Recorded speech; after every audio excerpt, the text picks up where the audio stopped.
Hello everyone, welcome. Today we are back but with a wig styling video. I'm styling my Kid Bulma wig. Um, it doesn't go as planned too much. I did notice that I am going to need to buy a higher quality wig. Kid Bulma was one of the first cosplays I ever did, and I wanted to go ahead and redo her again, but I definitely feel that I need to get a better wig first.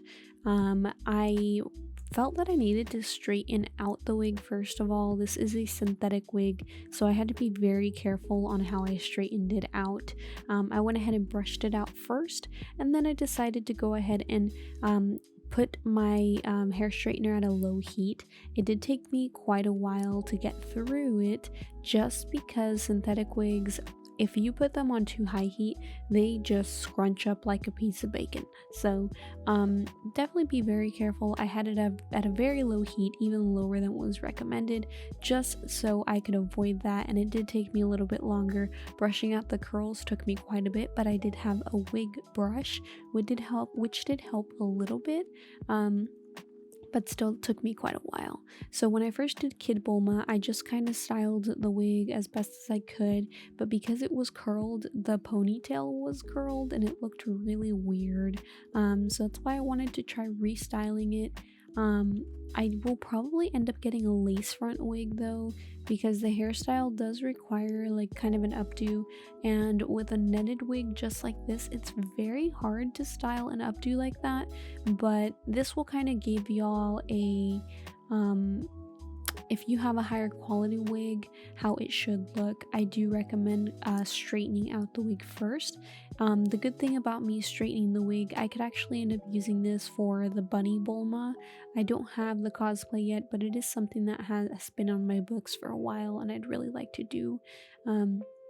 Definitely start from the bottom when you're straightening. You'll want to go ahead and clip up the hair just like I did, and then slowly go through. It doesn't have to be absolutely perfectly straight, so I do have some areas that do have a bit of wave, but that's totally fine. It's just a lot of brushing and then straightening, brushing and then straightening, all throughout. I did notice that straightening a synthetic wig, because I have never straightened one without, messing it up. As a kid, I straightened a wig and it just crunched up because I did not know it needed to be on lower heat. But I realized that synthetic wigs have a lot of static, so definitely be aware you're gonna have this hair just sticking up in some areas.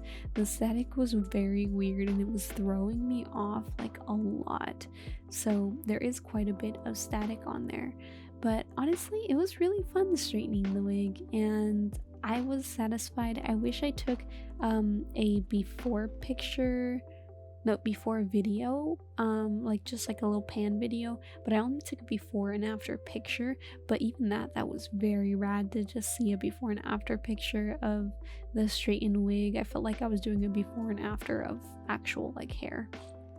So we're almost coming up towards the end of the straightening. Just try to straighten it as best as possible, and once you're done straightening, you are going to be going to separate it into multiple different like strands, because you're trying to get it into a ponytail. I would do this even if you have a higher quality wig, because you just want to try to get it as best as possible. She does have like some bangs out in the front, so I did try to keep some of the strands up in the front.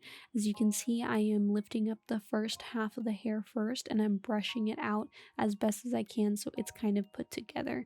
I thought about doing like, little girl's hair, and you do it in little sections, and at the same time I'm just trying to keep the little peaks in the front good and perfect. And then you'll see that I end up grabbing the next section. I do this as a ponytail just to hang it up, put it up. And then I'm going to go ahead and grab this next section. I did have like tealish, light bluish hair ties to go with the hair, so I do recommend having that as well. And as you can see now, I have the second bundle of hair and I put another hair tie on top to go ahead and just put it all the way up. This is where I ran into the problem where you could see the netting. So This is what made me determine I will not be able to wear this wig like this. I will probably have to use this as a bunny Bulma, and I needed a thicker hair tie, so I went ahead and switched out the hair tie. But as you can see, it's a pretty high pony, and she does have a pretty high pony, so you're going to want to go ahead and do that. Then you could go ahead and add the hair ties onto the ponytail to finish it. This is pretty much it from here. You're going to add the bow tie, well, the bow at the top. She has like this red bow. Either do a bow or ribbon is what I ended up doing. So yeah, that's pretty much the end for the Kid Bulma wig. I hope y'all enjoyed this, and I can't wait to style it with a better quality wig when I can get it. Alright, don't forget to like and subscribe.